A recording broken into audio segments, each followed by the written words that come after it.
All right, everyone. The ADL had a very boomer take the other day in which they tried to explain what red pilling and black pilling and the mislabeled blue pill actually meant. The funniest part was that it appears that the what should be a blue pill they labeled as green.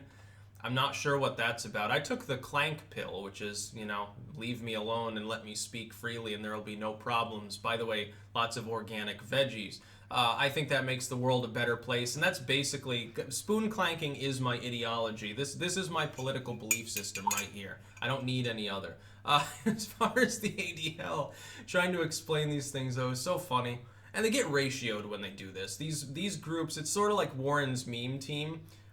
They can't even make a comment at this point without being completely lambasted by satire. And that's really, by the way, what red pill and all these things usually are used in. Most of the context in which they're used has nothing to do even with politics at this point.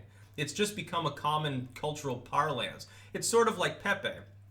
The ADL has deemed it a hate image. No, it's not. Most of the time that it's used is just meant to be funny. Poo Poo Pepe was the funniest.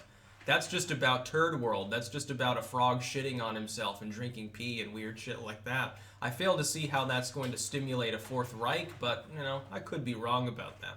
So here was the ADL's explanation.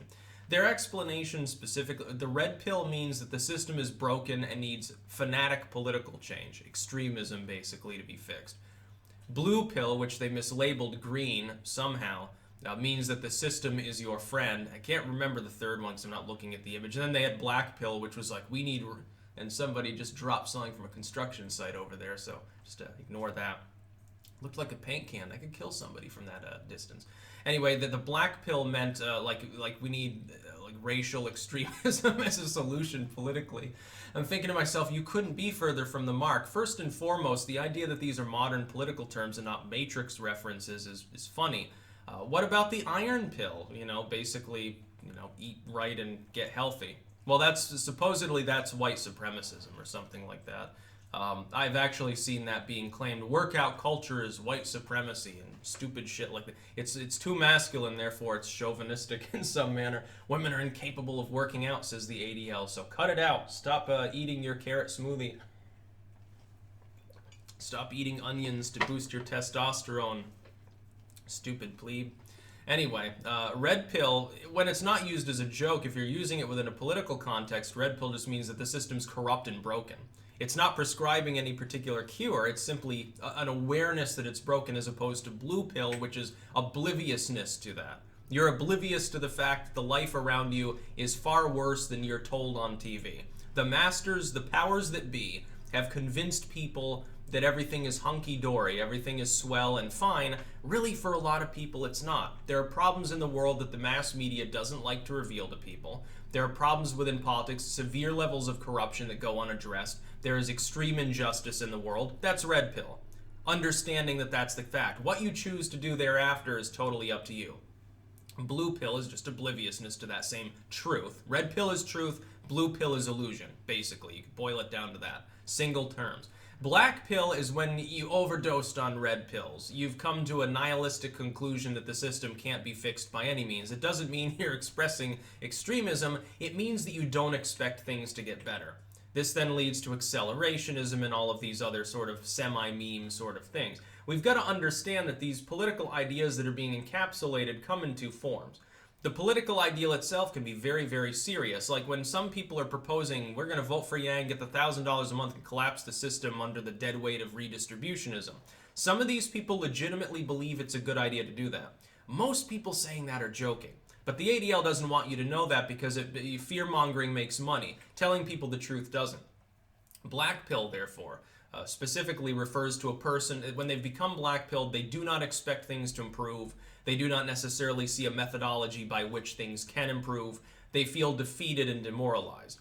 This, by the way, yeah, absolutely. People who have that stance can do crazy shit sometimes.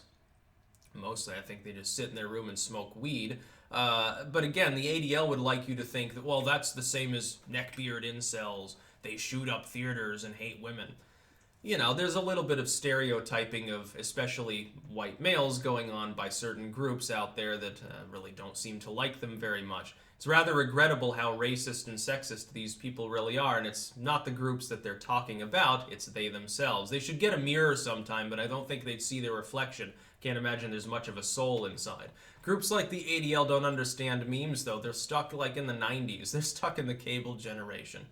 Constantly backing up the legacy media, neoliberal politicians and neocons, people that are like, they definitely, they're not America firsters, let's put it that way. Stupid shit like that. What I'm saying is take the clank pill.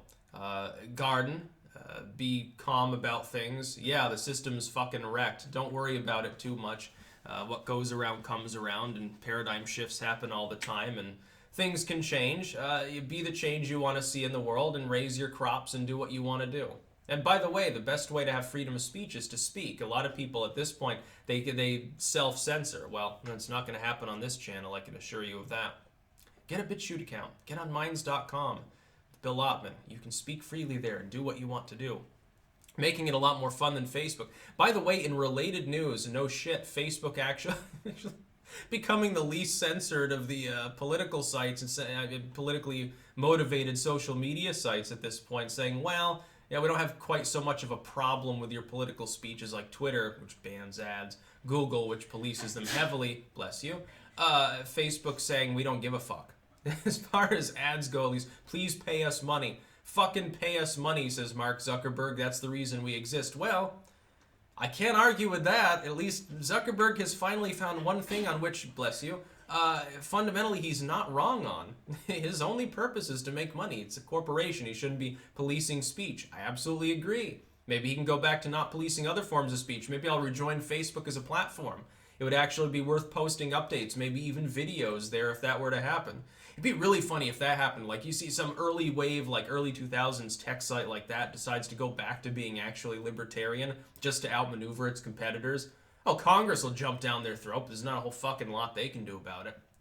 It'd be funny if Zuckerberg came out as a Republican. He's like, well, I'm getting older now. I was kind of a left libertarian before, but that makes me a right-wing extremist these days, so fuck it. Starts fighting a war against the Democratic Party, actually. Oh man, that would be funny. Of course, with an ally like him, you don't need enemies. When you've got Zuckerberg on your side, that's not great optics for the Republicans, I would say. I know this is a little bit off the rails, but come on, the ADL should not be talking about memes. Literally, whoever's running the ADL's Twitter account, especially, please just stop posting. Just stop. Stop causing yourself problems. You keep getting ratioed every fucking day, and you're not going to be able to lie to people forever and say that it's just an army of Nazis that don't like you. No, nobody likes you. I've met very few people who actually are supportive of the ADL at this point, primarily because they realize, even if they're like on the left and they're like, social justice, this and that, you're nitpicking about things that don't matter. Nobody needs an infographic poorly explained, improperly colored as well, in the case of blue pill, about what red pill and black pill and all this bullshit means. People meme. Memes are organic. It's just, this is exactly Elizabeth Warren's meme team's problem. You're trying to take something that is spontaneous, organic, and creative, boil it down to a very categorical, very dry, almost robotic system. You can't do that. That's like trying to make a robot learn the finer points of artistic rendition, or say like, oh, we're going to study Rembrandt today. Tomorrow we're going to stare at the Mona Lisa and enjoy it for an hour. Well, the robot's not going to know what the hell you're talking about. It's going to try to sit there and maximize its time usage and analyze things from a very, very non-human perspective. Well, humans are corrupted and broken.